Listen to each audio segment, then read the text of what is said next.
સુરતના વેસુ વિસ્તારમાં આજે સવારે 6 વાગે એક બિલ્ડિંગ આવેલી છે જેનું નામ છે હેપી એક્સલેન્સિયા. તેના બ્લોક નંબર U1 માં આગ લાગી હતી. બ્લોક નંબર U1 માં 8મા માળે ભીષણ આગ લાગી છે. જો કે આગને કાબૂમાં લેવાના પ્રયાસ હાલમાં કરવામાં આવી રહ્યા છે. બ્લોક નંબર U1 ના 3 અને 4થા માળમાં એટલે કે ત્રીજા અને ચોથા માળમાં આગ પ્રસરી ઉઠી હતી. ફાયર વિભાગની ટીમ ઘટના સ્થળે હાલમાં પહોંચી ચૂકી છે. આ જ સોસાયટીના બ્લોક નંબર G1 માં ગૃહમંત્રી હર્ષ સંઘવી રહે છે. જોકે ફાયર બ્રિગેડની ગાડીઓ હાલમાં ત્યાં પહોંચી ચૂકી છે. કોઈ જાનહાનિના સમાચાર નથી. તમામ લોકોને બિલ્ડિંગમાં નીચે લઈ લેવામાં આવ્યા છે અને આગ લાગતાની સાથે જ ત્યાં ફાયર બ્રિગેડની ટીમ પહોંચી ગઈ હતી. પાણીનો મારો ચલાવવામાં આવી રહ્યો હતો. ત્રીજા અને ચોથા માળે આગ લાગવાની ઘટના ઘટી હતી. બે દ્રશ્યો આપ જોઈ રહ્યા છો કે આ બિલ્ડિંગમાં જ્યારે રાજ્યના ગૃહમંત્રી હર્ષ સંઘવી પણ રહે છે, એટલે કે બ્લોક અલગ છે પણ આ જ સોસાયટીમાં બ્લોક નંબર G1 માં તેઓ રહે છે. તરત જ તેઓ આવી ગયા હતા અને સમગ્ર પરિસ્થિતિનું નિરીક્ષણ કર્યું હતું.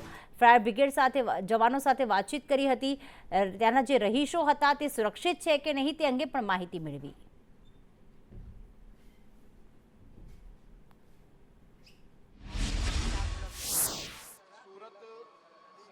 વેસુ વિસ્તારના હેપી એક્સલેન્સિયામાં U2માં 9મા માળે વહેલી સવારે આગ લાગેલી હતી. ઘર ત્યારે ખાલી હતું, પરંતુ આ આગ એટલી વિકરાળ હતી કે 5 જ મિનિટની અંદર ઉપર નીચે સુધી ફેલાઈ ગઈ.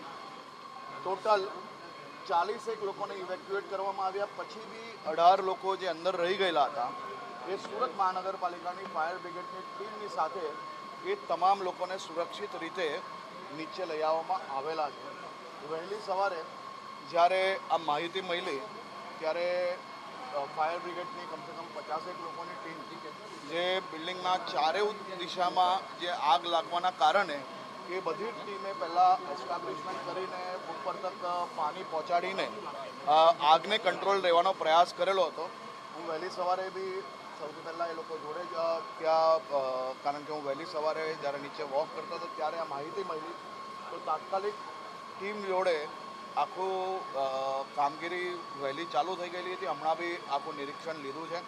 થોડીક જ વારમાં સંપૂર્ણ આગ પર કંટ્રોલ લઈ લેવામાં આવશે. હર્ષભાઈ, એક વાત છે કે ફાયરની ગાડી છે પ્રોપર અંદર ઘૂસી નથી શકતી, એના માટે આગ પર કાબુ મેળવવાનો પ્રયાસ કહેવાય કે વિલંબ થયો છે. સંપૂર્ણ સુરત મહાનગરપાલિકાની સૌથી મોટી જે ક્રેન છે એ બી કામગીરીમાં છે અને આખી બિલ્ડિંગમાં ચારેય બાજુ આ ગાડી આખી ફરી શકે છે એ પ્રકારની વ્યવસ્થા છે. અને આપ સામને દ્રશ્ય બી જોઈ શકો છો કે હમણાં એ કામગીરી ચાલુ છે. પરંતુ કોઈ બી દિવસ જે આખું એસ્ટાબ્લિશમેન્ટ જે 50 જેટલા બંબાઓ છે, અહીંયા દરેક ક્રેનો અવેલેબલ છે અને આપણે જોઈ શકીએ છીએ કે 10મા માળ સુધી એ જ ક્રેનના માધ્યમથી આ પાણી છાંટવામાં આવી રહ્યું છે. આપ ઉપર ગયા હતા અને હું મારા જોડે આ જ વિસ્તારની અંદર જ્યાં હું મોટો થયો છું, મારા અનેક મિત્રો અંદર ફસાયેલા હતા. તો હું અહીંયા જ હતો. તો સૌથી પહેલાં મારી ફરજ છે એટલા માટે એ કામગીરીમાં હું બી જોડાયો હતો. એમાં કોઈ નવાઈની વાત નથી. આપ ઉપર ગયા તો કેટલા લોકોને આગ સાથે રેસ્ક્યુ કરવામાં આવ્યું? એ સમયના દ્રશ્યો એ ખૂબ જ દયનીય હતા, ખૂબ ડરાવના હતા, પરંતુ સૌ નાગરિકો ખૂબ હિંમતવાળા હતા અને ફાયર બ્રિગેડ પર એમને સંપૂર્ણ વિશ્વાસ હતો.